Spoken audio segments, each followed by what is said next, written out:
Are note से denote करते हैं और इम्पैक्ट पैरामीटर को किससे डिनोट करते हैं? बी से।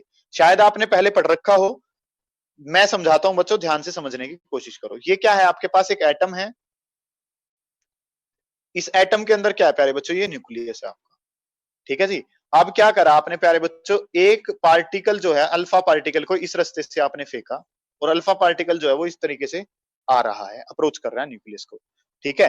अब होता क्या है कि अगर मैं बिल्कुल एक सेंटर पे फेंकता, किसी अल्फा पार्टिकल को बिल्कुल सीधा भेज रहा होता, ठीक है, तो क्या होता है? Impact parameter may be defined as the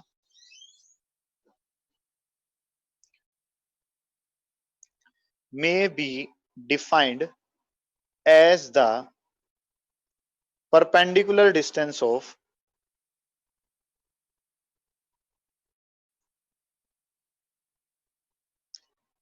between nucleus and initial velocity vector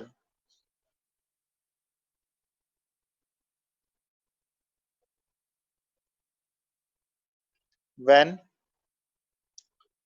particle was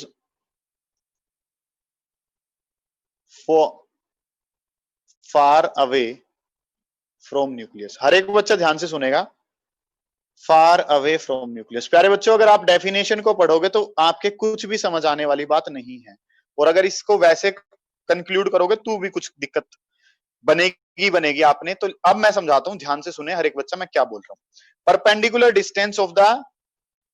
distance between nucleus and initial velocity vector. Initially velocity कहां थी आपकी? ये थी, ठीक है। परपेंडिकुलर डिस्टेंस है किसके बीच में? न्यूक्लियस के बीच में और इनिशियल वेलोसिटी वेक्टर के बीच में, जब पार्टिकल जो था वो न्यूक्लियस से बहुत ज्यादा दूरी पे था। हर एक बच्चा ध्यान दे, ये क्या है? न्यूक्लियस का सेंटर है, इससे आपने एक स्ट्रेट लाइन खींच ली प्यारे बच्चों। अब इनिशियल वेलोसिटी ये थी, और सेंटर ऑफ न्यूक्लियस के बीच में ये जो परपेंडिकुलर डिस्टेंस है, इसको क्या कहा जाता है बच्चों? इम्पैक्ट पैरामीटर कहा जाता है। दोबारा से सुनो, ये सेंटर है, न्यूक्लियस का सेंटर है, इससे एक लाइन स्ट्रेट खींची, इसका परपेंडिकुलर डिस्टेंस कहां से? जहां पे आपने इनिशियल वेलोसिटी दी थी, किसको? अल्फा पार्टिकल को। तो ये जो चीज है प्यारे बच्चों बड़ी इंपॉर्टेंट है, क्या काम आती है इसके बारे में बताता हूं। It may be defined as the perpendicular distance. ये जो है ये क्या है आपका? परपेंडिकुलर डिस्टेंस है आपका, ठीक है जी। कई बार हम क्या सोच लेते हैं कि ये वाला यहां से अगर मैं निकालूं तो ये परपेंडिकुलर डिस्टेंस। प्यारे बच्चों, ये परपेंडिकुलर डिस्टेंस नहीं होगा, ये तो क्या होगा आपका? डिस्टेंस ऑफ क्लोजेस्ट अप्रोच हो जाएगा। Perpendicular distance between nucleus and initial वाले की बात करनी है, जब उसके पास पहुंच जाएगा उस टाइम पे बात नहीं करनी। अगर उसके पास पहुंच चुका होगा तो वो क्या बन जाएगा आपका? डिस्टेंस ऑफ क्लोजेस्ट अप्रोच बन जाएगा। परपेंडिकुलर डिस्टेंस है न्यूक्लियस के बीच में, इस न्यूक्लियस को अगर यहां पे रख दूं, और इनिशियल वेलोसिटी के बीच का ये डिस्टेंस, ठीक है। जब पार्टिकल जो है न्यूक्लियस से क्या था? बहुत ज्यादा दूरी पे था। अब क्यों पढ़ रहे हैं इस चीज को, उस बात को जानने की कोशिश करते हैं। सुनेंगे सभी बच्चे ध्यान से, क्या है कि जब ये मेरा यहाँ पे मैं क्या करता हूं, एक पार्टिकल को when b is equal to 0, Gaurav भैया b इज इक्वल टू 0 का क्या मतलब है? कि ये वेलोसिटी वेक्टर कहां से फेंक रहा हूं? मैं यहां से फेंक रहा हूं। दोबारा से सुनेंगे सभी बच्चे कि b0 अगर मैं कह रहा हूं, b0 का मतलब क्या है? b एक्चुअल में मेरा क्या था? ये सेंटर लाइन आपकी जो न्यूक्लियस पे जाके गिरती है, और यहां तक, यहां से इनिशियल वेलोसिटी वेक्टर का जो ये डिस्टेंस था, ये b था। इस वाले से यहां से मैं किसी डिस्टेंस को मेजर कर रहा हूं, तो अगर b0 है तो इसका मतलब अल्फा पार्टिकल को इस सेंटर लाइन के अलोंग फेंका गया। b0 का होने का मतलब क्या है? कि ये अल्फा पार्टिकल जो है बिल्कुल जाएगा सीधा, और कहां टकराएगा आपका? न्यूक्लियस से टकराने की बजाय ये क्या कर जाएगा? जोन सा पार्टिकल बिल्कुल सीधा जाता है, वो क्या करता है? उसी पाथ पे क्या आ जाता है? वापसी आ जाता है। मतलब कि अगर b0 होगा, इसका मतलब थीटा जो है प्यारे बच्चों वो किसके बराबर हो जाएगा? 180 डिग्री के बराबर हो जाएगा। इतनी बात पता है सभी को? मेरी बात सुने सभी बच्चे ध्यान से।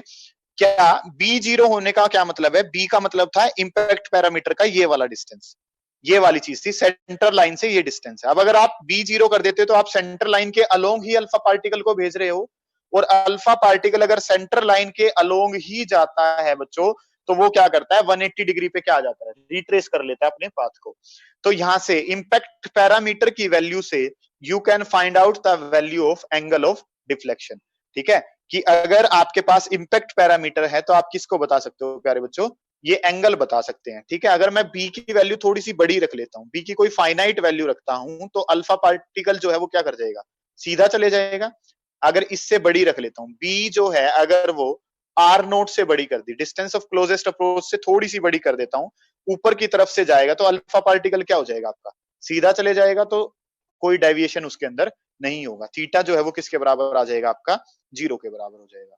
बड़ी इंपॉर्टेंट चीज है प्यारे बच्चों, दोबारा से ध्यान से समझने की कोशिश करें। इंपैक्ट पैरामीटर क्या होता है, इंपैक्ट पैरामीटर का मतलब है परपेंडिकुलर डिस्टेंस, किसके बीच में। जो आपने देखा कि अगर अल्फा पार्टिकल को सेंटर लाइन के अलोंग ही फेंकता हूं, मतलब कि बी की वैल्यू को अगर मैं 0 ही कर देता हूं, तो मेरा जो अल्फा पार्टिकल है वो अपने उसी रास्ते पे क्या आ जाएगा, वापसी आ जाएगा, रिट्रेस कर लेगा अपने पाथ को। अगर अपने पाथ को रिट्रेस कर लेता है तो इसका मतलब क्या है कि वो अगर बिना एनर्जी है इनटू में कोट थीटा बाई 2। ये इंपैक्ट पैरामीटर का फॉर्मूला होता है। फॉर्मूला ही याद रखना है बच्चों, इसके पीछे का आपको जानने की जरूरत नहीं है, सीधा फॉर्मूला, और फॉर्मूला बड़ा इंपॉर्टेंट है। के Z E square by kinetic energy into में कोट थीटा बाई 2। एक तो फॉर्मूला ये बनता है बच्चों आपका, और एक जो फॉर्मूला है वो आपका ये भी है, के Z E square divided by kinetic energy. अगर थीटा बाई 2 की टर्म में ना लिखना चाहो तो आप इसको ऐसे भी लिख सकते हैं, 1 plus cos theta by divided by 1 minus cos theta. जिन बच्चों ने मैथ्स का फॉर्मूला पढ़ रखा है उसको ये चीज समझने में कोई दिक्कत नहीं आएगी। क्यों? क्योंकि 1 प्लस कोस थीटा किसके बराबर होता है, 2 कोस स्क्वायर थीटा बाई 2। बताता हूं इस बात को, पहले ये बताओ इंपैक्ट पैरामीटर कहीं पे परेशान कर रहा है तो बताइए मुझे। ये कोट थीटा बाई 2 के डायरेक्टली प्रोपोर्शनल होता है बच्चों, इस बात को जरूर ध्यान रखना, ये बड़ी इंपॉर्टेंट बात है, ठीक है। खाली थीटा की टर्म में लिखना है तो आप ऐसे भी लिख सकते हैं, 1 plus cos theta 1 minus cos theta. यहाँ पे एंगल का हाफ है गौरव भैया, और यहाँ पे क्या है, वो फुल एंगल आपके पास है।